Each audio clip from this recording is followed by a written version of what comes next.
I'm Eryn. And I'm Joe. And this is Guinness. So, our first song that we want to talk about is the song Don't Stay in School by David. Our quote from one of the songs is, how to recognize the most deadly mental disorders or diseases with preventable causes, or how to buy a house with a mortgage if I could afford it, because abstract math was deemed more important than a device that would literally save thousands of lives. I mean, it talks about the things that should really be taught in schools that they aren't teaching. Yeah. When it says, like, to the mental maths and stuff, we drill so many of these hard things that could be applicable, but for normal everyday people, it's not. Yeah. It talks about, like, mental disorders and things that, could be taught that should. Yeah, like, some things, maybe way back when the syllabus was decided, it weren't problems, but now becoming more prevalent problems, and education should change with the time.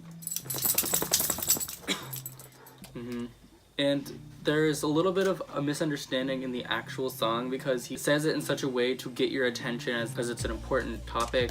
So he made the follow-up video looking at a lot of the comments, talking about a lot of the talk around it, In that he discussed how like the title "Don't Stay in School" isn't a reference to dropping out of school, but it's rather to say that schools need to be changed or rather looked at. Yeah, his other video, holy crap, a school actually listened. A school that he actually listened to what he was talking about, and they changed some of their school stuff to go over some of the stuff he mentioned in his song. Yeah. Did you just bite your brother? Back when the syllabus was decided, they decided that a lot of jobs were in demand and needed to be developed, so they made the school curriculum around that. But now demands have changed and there's no longer that many needs for the same jobs, so it should change to more fit what we need. I agree. Please. Guinness, get back here. You stop. Okay, so our other song is Spectrum. The quote that we chose was, the issue's temporary, so attempt to wait for one more day. There's nothing wrong with you, it's them. They're just backwards. You're in the future, they're in the past. And they would abuse you if you knew the facts about it. It's gonna be okay. The issue's temporary, so attempt to wait until you're safe. You love her. Don't ever feel that you should apologize. You can't control your feelings or compromise. I know it's difficult to find a guiding light now, but you'll come out alive. So this quote really talks about, this song really talks about coming out and like how it can be difficult in certain families that believe certain things. So in his follow-up video around this song called Coming Out Can Be a Bad Idea, and he goes into more depth of why he made this song, and he himself isn't gay, but he worked with another artist, Minx, who had to deal with this and had to deal with a family that didn't support her, and she had to sort of fight through this stuff on her own.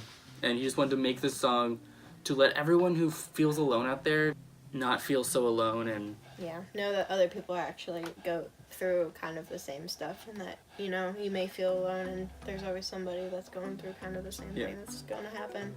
In it, he also says how it's almost sad how you have to come out this day and age, because it's coming out, like, it seems like this big wall, a hurdle that people have to jump over, and it can either mean being kicked out of the house or being accepted by your family, and sometimes there's just no way of knowing which one it's going to be. There are families that will actually kick you out of the house for, being who you are. Yeah. Our next song is Tucker. He is so cute. Oh, look what you done! Guinness! Come here. This song's a lot better than that dog. I think I won. I don't like this dog anymore. So in the next song, I'm Not Dead, it reads, I can be happy in the moment, I'm not when I reflect. I distract myself with gaming, waiting to get better, I hate it. I want to do the most good and prevent the most hurt, but I've got to put on my own oxygen mask first. So this quote is really powerful. It's just like one of the best lines in the song.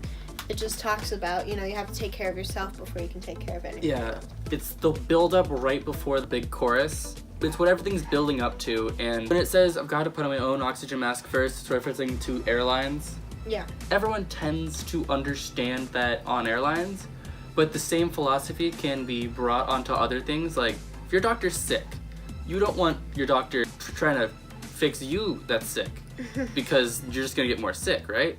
And it's the same thing can apply to mental health.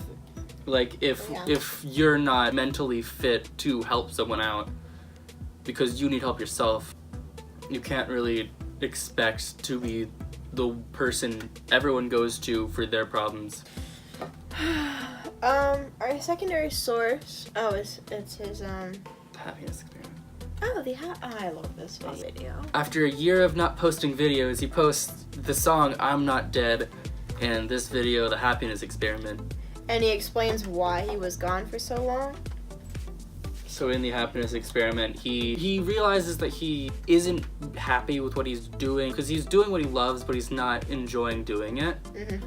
And he realizes that, and realizes he needs to fix himself before he can do things for his audience. Mm. So he doesn't put out videos for a year. He challenged himself to do that, but he wanted to be more consistent in life. So he made himself a schedule, and he threatened himself to donate like $10,000 to Scientology if he got off schedule. To actually stick him to it, he got his sister to get in on it and check stuff. Yeah, where everything was online, and his sister would just go and check in on him all the time. But he was taking care of himself first. So he was trying to get himself under control to make sure that he had the responsibility to like produce songs and have this job. So our next song is Empty. The quote we chose was, "I hope no one can tell because the numbers keep decreasing. This ordeal is becoming routine. Check. Arms, back, neck, thighs, suck it in and pinch my thighs. The scales are betraying me. The mirror is a lie. It all comes down to numbers. I know it's wrong, but just because you know you're colorblind doesn't mean you can't see the colors. But the hunger feels good. How do I quit this? I know I could die, but I've seen the statistics. But the voice is with me through thick and thin." This song is about anorexia and bulimia. I like, how it's saying she knows, what she's doing, and she knows it's really bad. Yeah. He helps make this song with Jaden Animations. He helped make this song with David because she actually went through this. She knows like what's meaningful, and it says the numbers, and it all comes down to the numbers. And it says, just because you're colorblind doesn't mean you can see the colors. That's a metaphor for, just because you know you have a problem doesn't mean you know how to fix it. It's like if your house is on fire, but you don't have a fire extinguisher. What you gonna do? You know you have a problem, but you can't fix it. Yep. Best analogy ever. So our secondary source for the song is actually the follow-up video Boyinaband makes with Jaden, and it talks about how she went through it and how she got out of it, and what helped her along the way. Yeah, the next one is, "You look like a girl." And the quote we used from that one is, "You're a state to disgrace. Man, and I ought to mention that every hair on your head is a cry for attention. Insist on that image and you deserve to be emasculated. So take a long, hard look in the mirror and reevaluate it." This song really talks about, being bullied. He's got really long hair. Like, his hair is, way longer than me. Oh, yeah. It's, all the way down his back. At first glance, I think everyone mistakes him for a girl. Yeah, I'm pretty sure I did. Yeah. I know I did. It starts off structured as someone attacking him. The first 2 blocks of text are structured as someone talking to him, someone talking down to him, saying all these irrational things. That's where the quote comes from. Basically just generally bullying based on appearance with no real meaning. But then the rest of the song works to combat that and build up the listener, where it basically is saying how all the arguments in the beginning are irrational, how they just don't work. Especially how if you ever heard of when someone says, "Well, you can't know what you're talking about because basically how you look like." Mm-hmm. It's called attacking the ad hominem. Because basically that whole thing is if your argument derives from how the speaker, how they look or how something about them, but not what they're actually talking about, that's basically just saying your argument's invalid because you're not arguing the argument, you're arguing something completely different. So, one of our secondary sources for You Look Like a Girl is the website stopbullying.gov. It goes through and talks about, the warning signs of being bullied or, looking for the person that's the bullier. Yeah. It tells you, what is bullying, who's at risk, and how you can prevent and help stop bullying.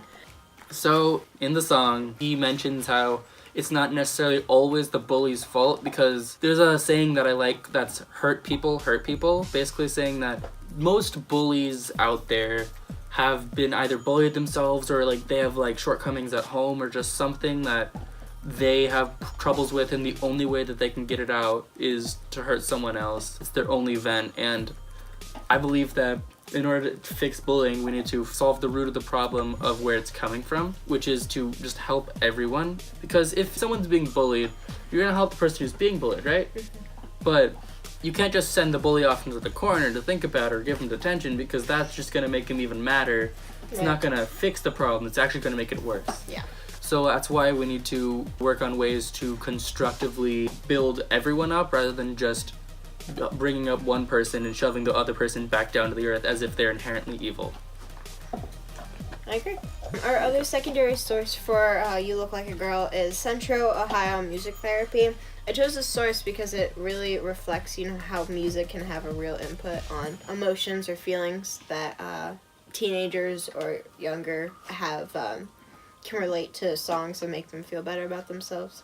My personal happy place is when I'm listening to music, and I know a lot more people at our school that feel the exact same way. So this article goes in depth and talks about, how bullying can lead to all these kinds of issues, but, there's some songs that, go over and reflect it and show that you're not alone. The side is music therapy, and that's going to music for a place that you can feel safe, that you can feel like someone's got your back, and that's sort of what David is doing with these songs. Mm-hmm. He's making songs about these things that are hard to normally talk about, but so that you can just listen to them on your own or with someone if you want. Know that you're not alone, someone's there with you. Yep. What else do we need to do? An outro. We need an outro. To pick it up and then go over to him, and we'd have that. There you go.